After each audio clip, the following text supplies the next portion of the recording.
प्रधानमंत्री नहीं हो जाता। इस तरह की बात उन्होंने कही, सही बात उन्होंने कही है। लेकिन अब सवाल यह है, संतोष सुमन की बात छोड़ दीजिए, जीतन राम मांझी बोल तो रहे हैं, जीतन राम मांझी, संतोष सुमन से ज्यादा बड़ा कद तो जीतन राम मांझी का है एनडीए में। जीतन राम मांझी हिंदुस्तानी आवाम मोर्चा के संरक्षक हैं, जीतन राम मांझी पूर्व मुख्यमंत्री हैं और संतोष सुमन राष्ट्रीय अध्यक्ष जरूर हैं। लेकिन एक बार जीतन राम मांझी ने संतोष सुमन को कहा कि जाके इस्तीफा दे दो, संतोष सुमन ने इस्तीफा दे दिया था। बिल्कुल। तो जीतन राम मांझी जो कहेंगे हिंदुस्तानी आवाम मोर्चा में वही तो होगा। और जीतन राम मांझी के तेवर क्या हैं? देखिए, ये सब क्यों हो रहा है विशाल, ये पोस्टरबाजी क्यों हो रही है? जीतन राम मांझी क्यों कह रहे हैं कि नीतीश कुमार के आसपास रहने वाले लोग कई हैं? हनक के साथ बात कर रहे हैं। क्यों बात कर रहे हैं? आप भी जानते हैं, बिहार के लोग, हमारे दर्शक भी जानते हैं। जीतन राम मांझी के पास जो बार्गेनिंग फैक्टर है, बार्गेनिंग कैपेसिटी है, वो इस वक्त बहुत मजबूत है। जीतन राम मांझी के 4 विधायक बहुत महत्वपूर्ण हैं इस सरकार को बनाए रखने में, बचाए रखने में। और जीतन राम मांझी ने कल ठीक कहा, अगर उन्होंने पाला बदल लिया होता, नीतीश कुमार का साथ नहीं दिया होता। नमस्कार, मेरा नाम है विशाल, हमारे साथ मौजूद हमारे सहयोगी अभिषेक मिश्र। आज हम बात करेंगे जीतन राम मांझी को लेकर के। जीतन राम मांझी जिस तरीके से एनडीए सरकार में सीएम नीतीश कुमार की लगातार चिंता बढ़ा रहे हैं, उससे कहीं न कहीं जो नीतीश कुमार की कुर्सी है वो खतरे में नजर आ रही है। कल पटना के पोस्टरों पे नजर आया कि अगली जो पीढ़ी होगी जीतन राम मांझी की, वही मुख्यमंत्री बनेगी। तो सीधे तौर पर अब मांझी की जो नजर है सीएम नीतीश कुमार की कुर्सी पर है। एक तरफ जहां सम्राट चौधरी भी सपना देख रहे हैं नीतीश कुमार के कुर्सी पर उसको हटाने की बात कर रहे थे एक बार, तो अब देखिए मांझी कर रहे हैं, उनके कार्यकर्ता उनको मुख्यमंत्री बनाना चाह रहे हैं। आज आपने बात किया था उनके बेटे से, तमाम सारी बातें हैं, क्या कुछ हुआ इसमें? नहीं, बेटे संतोष सुमन, उनके जो बेटे हैं संतोष सुमन राष्ट्रीय अध्यक्ष भी हैं और बड़े सुलझे हुए नेता हैं। उनकी इस बात में, इस मामले में उनकी तारीफ करनी पड़ेगी। वो बहुत अनावश्यक कोई बयान देते नहीं है, बहुत हल्की बात नहीं करते। मैं ये नहीं कह रहा हूँ कि जीतन राम मांझी बहुत हल्की बात कर रहे हैं। वो भी एक बड़े कद्दावर नेता हैं और बहुत अहमियत है अभी उनकी, और सम्मान भी सब लोग उनका करते हैं। जिस भी गठबंधन में रहे, अलग इधर उधर वो होते रहे हैं, पाला बदलते रहे हैं, लेकिन संतोष सुमन ने बहुत सधे अंदाज में जवाब दिया और बहुत आक्रामक होकर अपनी बात रखते नहीं है, अपनी महत्वाकांक्षा बहुत जाहिर नहीं करते हैं। उन्होंने कहा कि देखिए, पोस्टर लगाने से कोई मुख्यमंत्री और प्रधानमंत्री नहीं हो जाता। इस तरह की बात उन्होंने कही, सही बात उन्होंने कही है। लेकिन अब सवाल यह है, संतोष सुमन की बात छोड़ दीजिए, जीतन राम मांझी बोल तो रहे हैं, जीतन राम मांझी, संतोष सुमन से ज्यादा बड़ा कद तो जीतन राम मांझी का है एनडीए में। जीतन राम मांझी हिंदुस्तानी आवाम मोर्चा के संरक्षक हैं, जीतन राम मांझी पूर्व मुख्यमंत्री हैं और संतोष सुमन राष्ट्रीय अध्यक्ष जरूर हैं। लेकिन एक बार जीतन राम मांझी ने संतोष सुमन को कहा कि जाके इस्तीफा दे दो, संतोष सुमन ने इस्तीफा दे दिया था। बिल्कुल। तो जीतन राम मांझी जो कहेंगे हिंदुस्तानी आवाम मोर्चा में वही तो होगा। और जीतन राम मांझी के तेवर क्या हैं? देखिए, ये सब क्यों हो रहा है विशाल, ये पोस्टरबाजी क्यों हो रही है? जीतन राम मांझी क्यों कह रहे हैं कि नीतीश कुमार के आसपास रहने वाले लोग कई हैं?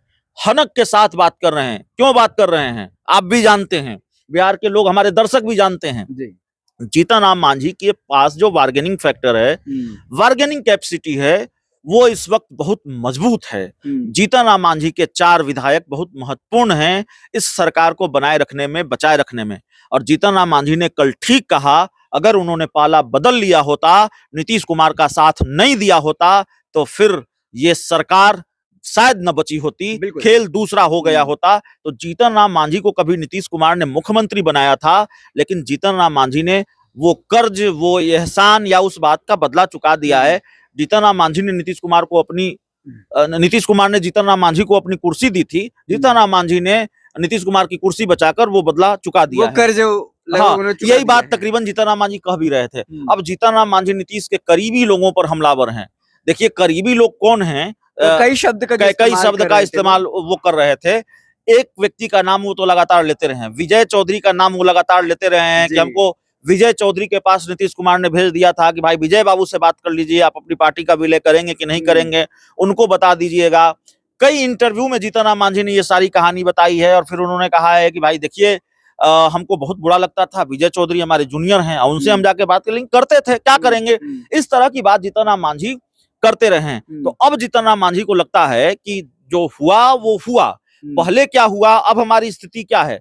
देखिए विशाल, आप भी ये मानेंगे कि बिहार में सिर्फ लोकसभा चुनाव का मसला नहीं है, बिहार में सिर्फ मंत्रिमंडल विस्तार का मसला नहीं है, विधानसभा चुनाव का भी मसला है। बिल्कुल। तो विधानसभा चुनाव को लेकर भी डील हो जाए, लोकसभा चुनाव को लेकर भी बढ़िया डील हो जाए, मंत्रिमंडल विस्तार भी होना है, तो उसमें भी कोई बढ़िया डील हो जाए, तो जो 2 मंत्री पद की मांग है वो पूरी हो जाए।